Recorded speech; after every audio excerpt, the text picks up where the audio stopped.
Welcome to week 4 of Explore the Bible. Christmas time. You're watching this, maybe it's before Christmas. The 26th is the Sunday for that Bible study.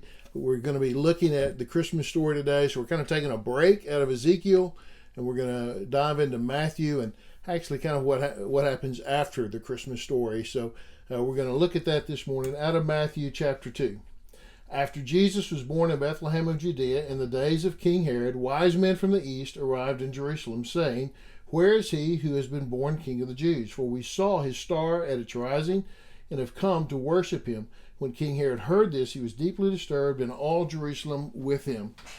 Okay, so this happens at some point after Jesus was born. We don't know when, but I'm going to guess sometime around 2 years or less. Right? We know that because of what King Herod eventually orders all the children under 2 to be killed, and the boys, and so clearly he thinks it's been less than 2 years. Okay, but some point in that time, and the guess that I have here is that Joseph and Mary have settled kind of in their hearts, well, I guess we're supposed to raise Jesus in Bethlehem. For some reason, God got us here for his birth, and so I think we probably need to stay here, and this is where we need to have our family and where we need to raise him. It is the city of David. He's of the line of David. This would seem like to be the place. So they have settled in. They have settled their home here in Bethlehem.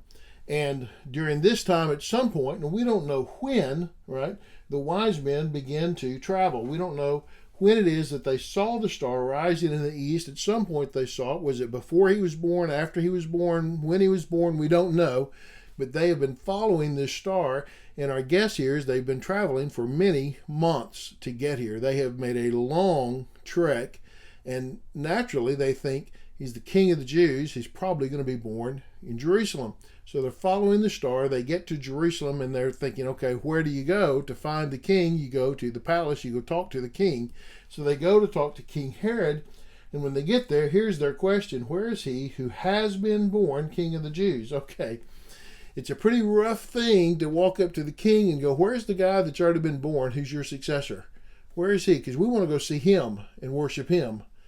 Man, that's not what he wanted to hear. And he is, as you might think, deeply disturbed, and all Jerusalem with him. He is wondering, what are you talking about?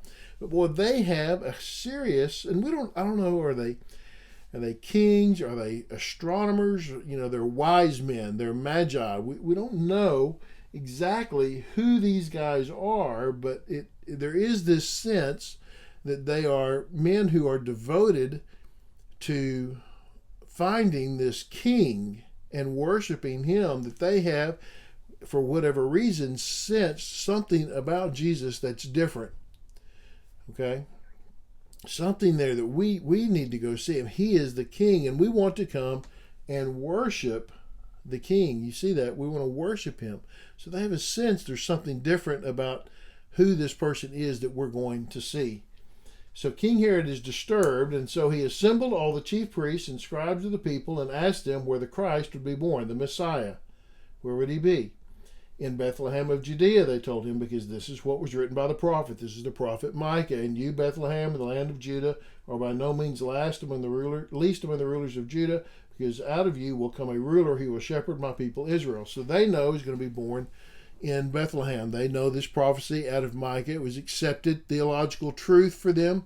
The Messiah, who they are, it appears, anticipating and wanting to know and waiting for, will be born in Bethlehem. Well, now they have found out he's been born. He's already been born, and he's in Bethlehem, and these people have come to see him. And so after hearing the king, okay, so he tells them that. Then after hearing the king, they went on their way. Okay, I just wanted to stop there because I want you to think about something here. The king is jealous, right? We know that. We know that we're not going to go on to that part, but we know that the king wants to kill Jesus. When he finds out, he's like, you come back and tell me, because I want to come worship him too. But that's not at all it, because we know that he actually orders the murdering of all these children, right? So the king finds out where he is, but the king doesn't go see him. The king wants to kill him. But I want you to think about the fact that these wise men, these chief priests and the scribes, right? these religious leaders, these faithful Jewish religious leaders who are anticipating the coming of the Messiah and are waiting for it and know he's going to be born in Bethlehem because they know what the prophecy is, find out that he has been born in Bethlehem and they don't go. You ever thought about it? They don't go. They don't go see him. They're not interested in actually worshiping him. They like the idea of the Messiah, but they don't like the reality of the Messiah. Because the reality of the Messiah means that they are out of a job. They are no longer important. They have lost their leadership. And we see what occurs when Jesus actually begins his ministry and how his life ends is true at his birth. They really didn't want to know him. They knew all about him, but they did not want to know him. And they certainly were not going to worship him. Because for them, their religion was way too important to lay it down to follow Jesus. Now, no, that doesn't affect any of us now, does it? We don't have that problem now where our religion is too important for us to not lay down so we can follow Jesus, but it certainly was for them. And there it was. This is okay. They go on their way, and there it was, the star they had seen at its rising. It led them until it came and stopped above the place where the child was. And when they saw the star, they were overwhelmed with joy. This has been months of travel, anticipation, waiting, longing, suffering, crossing the desert. And when they see that place, they are overwhelmed.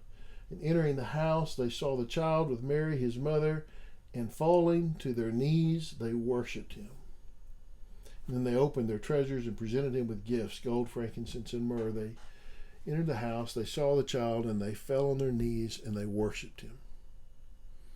These rich, influential, extremely smart, wise men bowed down on their knees in front of a baby and praised God, worshipped the child.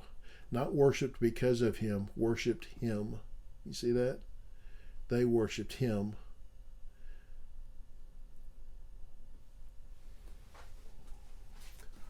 This is the thing that we should not forget about at Christmas, or any other time of the year for that matter. That there ought to be such joy and awe when we enter into the presence of God that we cannot help but worship him. And then bring their gifts. And look at the gifts they present to this baby. Gold, frankincense, and myrrh. The gift that you give a king, gold. The gift that you give the priest, frankincense, the incense that they burn as a part of worship. And the gift that you give a dead man, embalming fluid, myrrh. I know it was used for some other things too, but it was one of its principal uses was embalming. It's what you would give to a dead person or the family of a dead person. Valuable gifts, no doubt, extreme value. In fact, their value might have been used to help finance the family's escape to Egypt when Herod enacts his vicious order to kill all the children under the age of 2, all the boys. Maybe they used these treasures, these gifts, they sold them maybe to get money to get out of town. But king, priest, dead man. That's what they gave him. Prophetic gifts, aren't they? Prophetic. Well, this is the story. I hope that's helped as you study, as you prepare to teach. It's a story that's very familiar to us. I know we know so much about it. There's so many things there. I just wanted to point out a couple of things that kind of stand out to me out of this passage. I hope that's helped. Thanks for watching. I really do appreciate it. Hope you've had a Merry Christmas. Have a wonderful New Year. God bless you. We'll see you in January next time. Looking forward to that. And see you next time. All right.